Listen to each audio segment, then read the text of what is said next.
صوب بنات فعلا.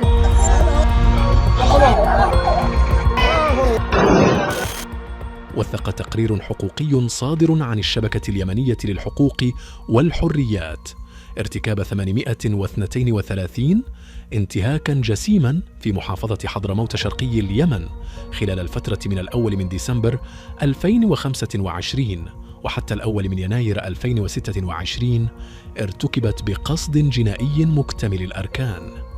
وبحسب التقرير تنوعت الانتهاكات بين 54 حالة قتل طالت مدنيين وعسكريين، من بينهم 18 مدنيا من أبناء حضرموت، إضافة إلى 62 حالة إصابة بجروح متفاوتة الخطورة، في حين لا يزال 17 مصابا في عداد المفقودين. وأشار التقرير إلى توثيق 7 حالات تصفية ميدانية خارج إطار القانون، إضافة إلى اعتقال واختطاف 332 مدنيا، إلى جانب اقتحام ومداهمة ونهب 377 منشأة ومنزل. كما شملت عمليات النهب ممتلكات مدنية، من بينها 30 سيارة و17 دراجة نارية.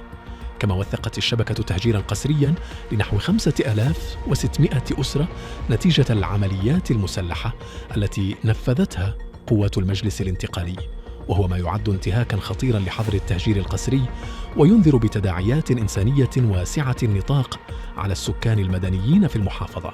وفي مؤشر خطير على اتساع دائرة الانتهاكات، لم تقتصر جرائم المجلس الانتقالي الجنوبي على المدنيين، بل طالت مسؤولين حكوميين، من بينهم مدير ميناء المكلا سالم بسمير الذي اختطف مطلع الشهر الجاري أثناء سيطرة قوات المجلس الانتقالي على المدينة، ونقل إلى مكان مجهول قبل أن يتم تحريره بعد 5 أيام وسط إدانات حقوقية واسعة.